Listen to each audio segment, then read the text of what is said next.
Hey, yo, check this out.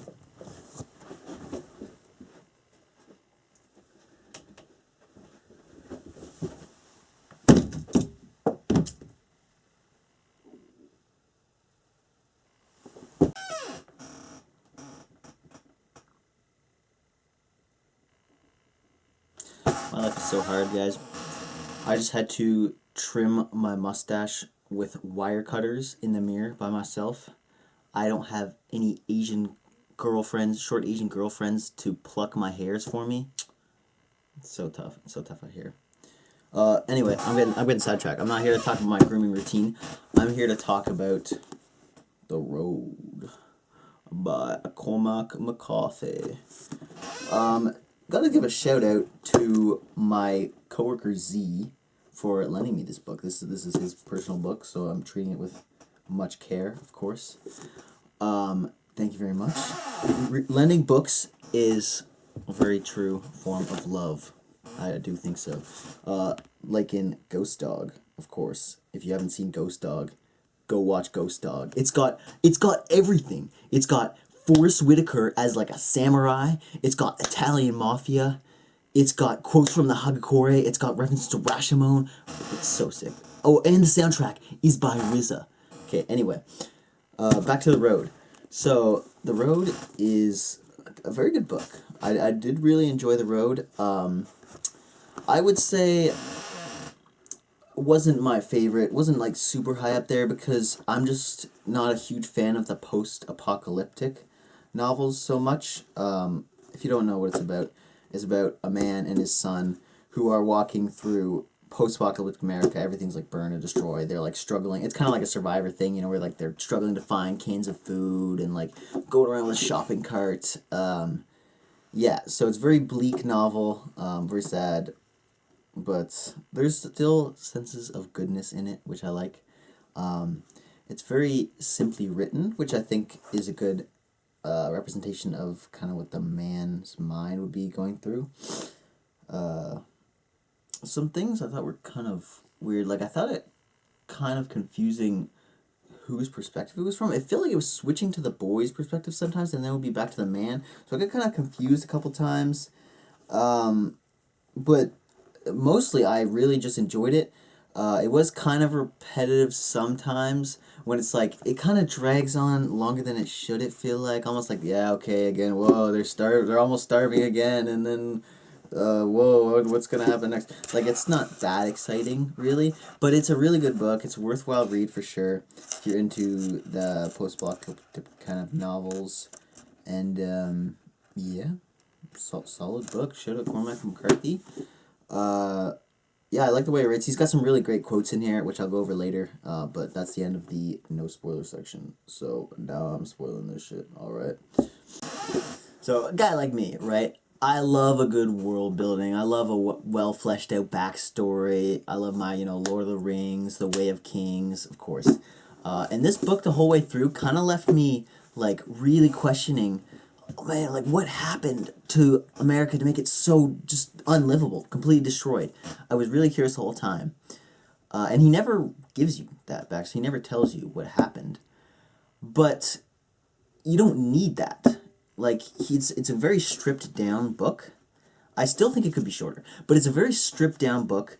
He doesn't go over any backstory really, like very brief snippets of some like dreams of this man and his wife, and some stuff from the past. But he kind of shows you that all you need is the present to really understand what's going on, because the past is completely gone to them. There's no going back. Life is never going to be the way it was, if life even continues to exist. Like, it's pretty messed up place to live, But yeah, like there's no even hope of future. All they have is the present, so they have to cling to the present. So I like how he kind of focuses on what's actually going on. I think that's a good thing. It did leave me questioning, but I didn't mind having no backstory. I think it was a good, well written thing. I love how there's a prevailing sense of goodness, even in all the hopelessness, in the boy. And man, that's like, okay, I'll talk about this now. So when there was some snippet from his backstory, and the wife was like, oh, you have to take him with you. He's gonna save you. And it's true, because the boy is so innocent. He's just good. He's a child. As a child, he's good-natured. And okay, I really do think that humanity is truly good-natured at its core, and evil people only become evil because of evil things that happen to them to make them that way. And I think that everyone, when they start out on a fresh slate, is good. So I love that he has the innocent boy with him, and he's always kind of giving the dad hope. Like, the dad is really, really sucks at motivating his child. His kid, I mean, which is fair enough, because it's, like, completely hopeless. Like, bro, you can't lie to this kid and say, oh, there's gonna be a magical big rainbow castle at the end of the road. Just trust me. No, like, it's obvious. There's almost no hope at all for them. So he gives them what little hope he can. But a lot of the time, the dad's like, the dad's like, the dad's like, I don't know, man. I'm just here. I'm just trying to live for the next 2 days. But yeah, it's fair enough that dad has no hope, because how can you when your whole world is just destroyed and now you're left in an apocalyptic wasteland? Yeah, it's fair enough. But the boy keeps him going. It keeps him from descending into kind of like an animalistic, like all these people that have just become cannibals and just terrible gremlins of shadows of what they used to be. But this man is still good because he has the child with him, and he doesn't want to teach the child to become one of these wretched people. He wants to show him goodness and be strong for him and not eat people and stuff like that. So yeah, I like that. I like that aspect of just carrying this little thing with you that keeps you being good. Oh, man, I just had to go back and reread the scene where his wife leaves him. Oh my God, it's so well written, sick.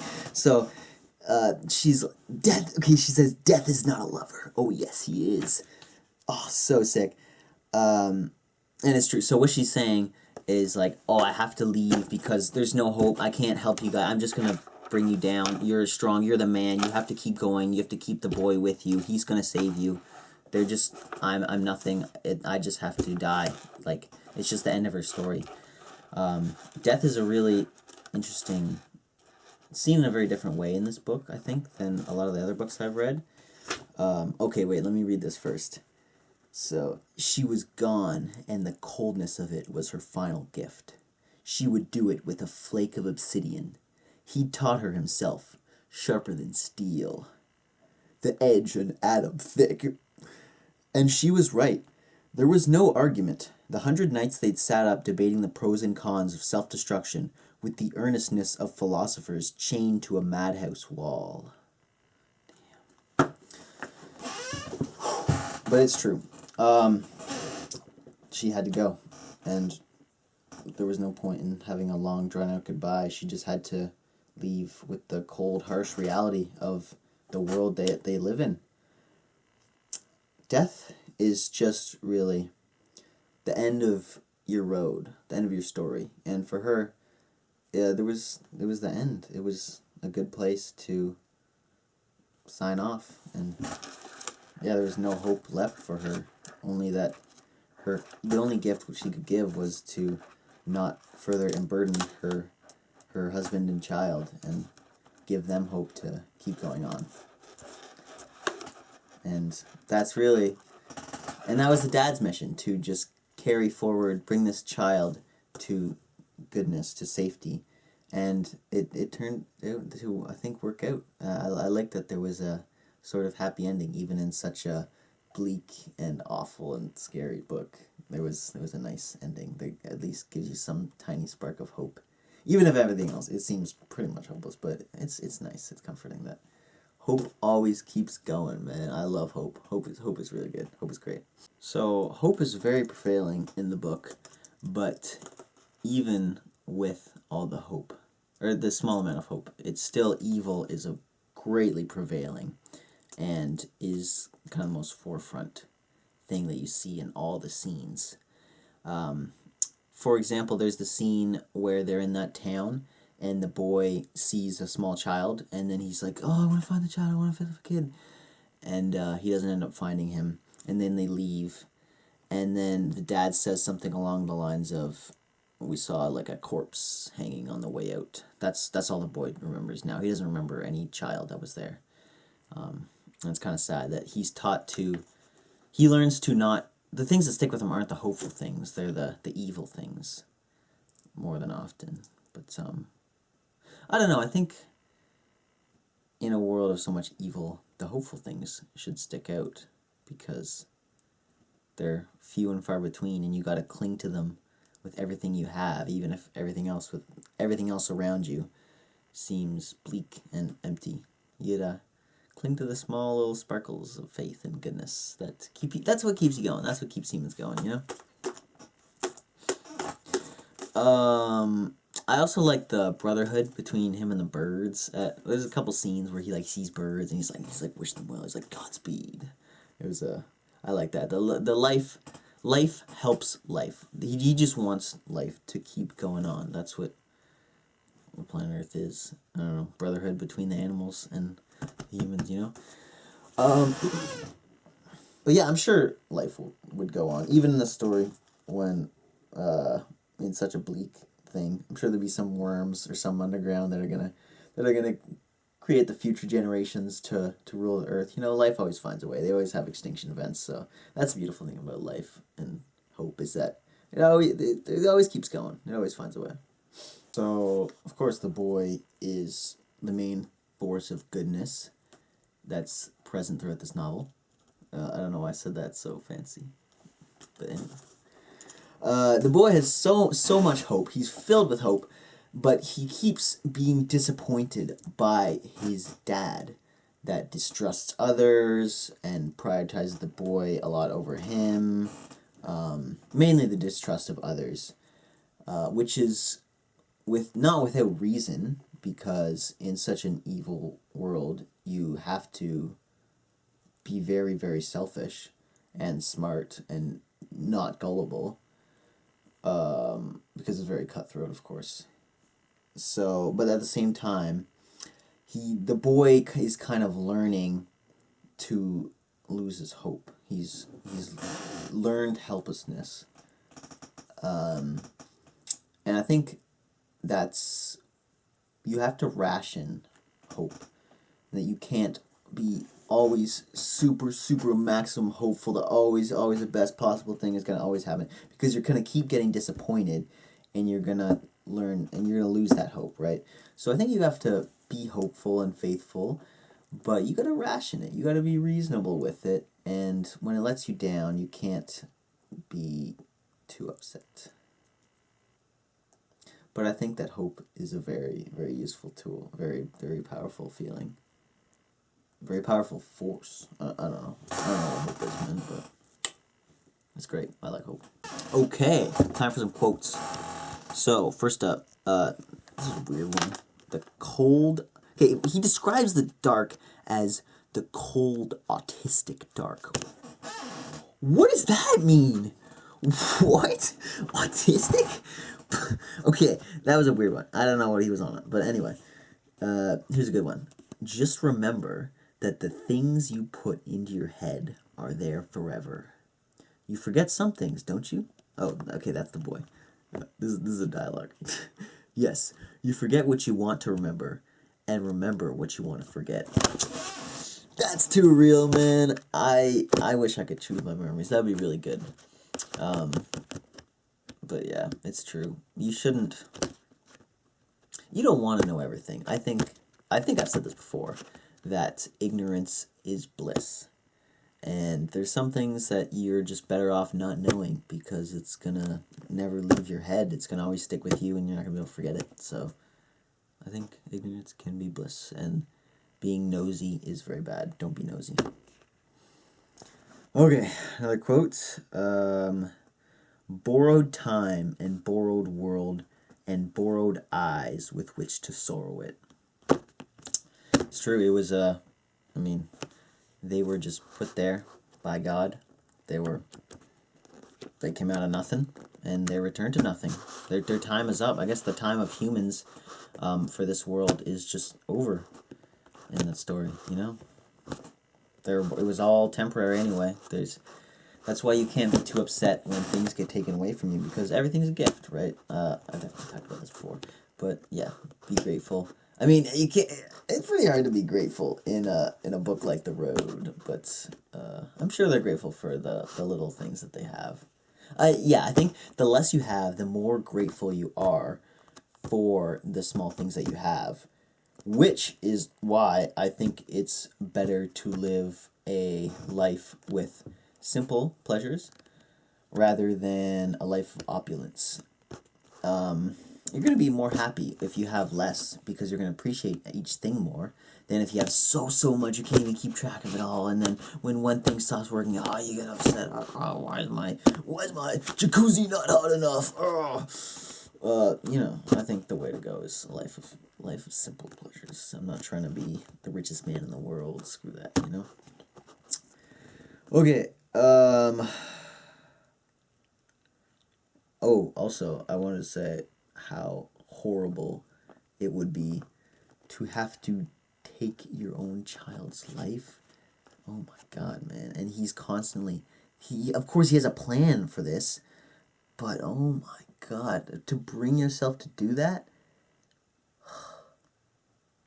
of course it's for the best of the child so he doesn't get, like, eaten, or, raped and eaten, but, oh my God, horrible thing. Anyway, he thought each memory recalled must do some violence to its origins. What you alter in remembering has yet a reality, known or not.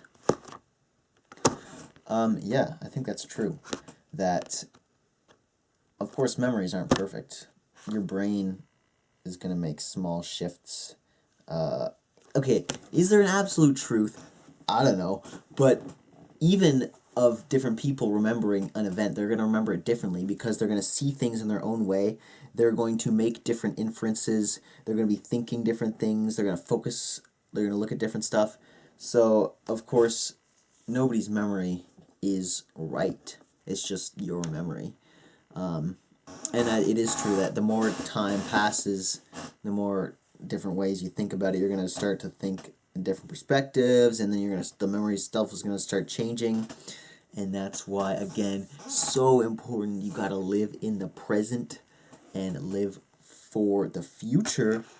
I've been thinking about this, and I think that thinking about the past too much is worse than thinking about the future too much.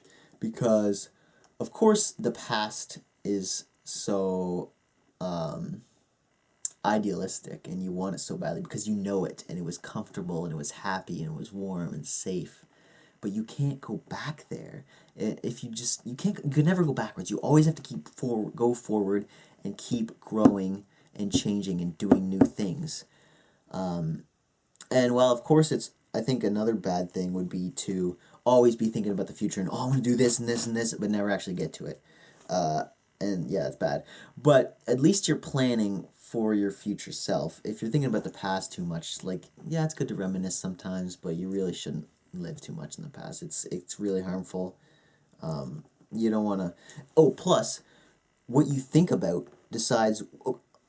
I think, therefore I am. I think that was Descartes. I don't actually know.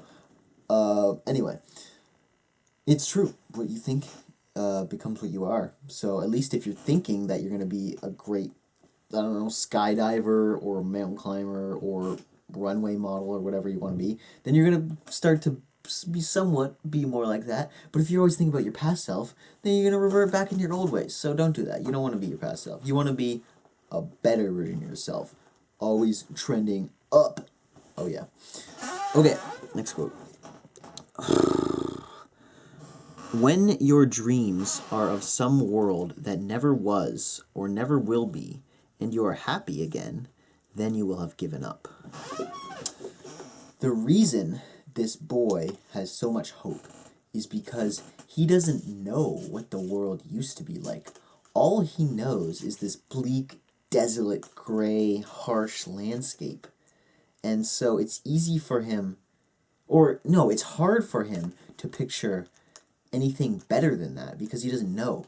The man has so little hope because he was born into this beautiful world and he has so many fond memories of fishing with his dad and loving his wife and all this.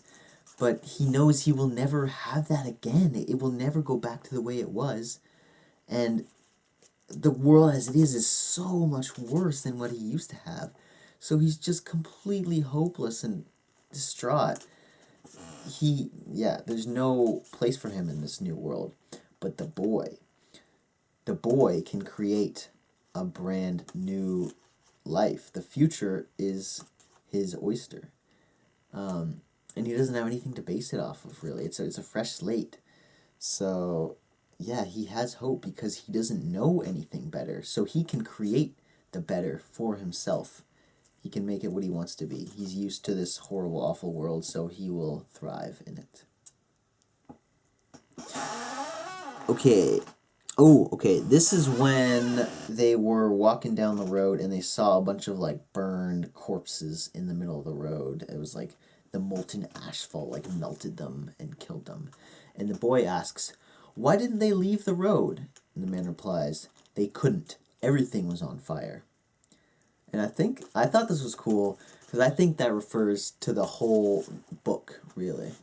And you could say, oh, why wouldn't they just leave the road and go up and find a comfortable place, or maybe stay in that bunker that they found with all the food? But everything is on fire. There's no hope anywhere else. The only thing they have is other people. Like, there's no... You can't farm. You're not going to find a magical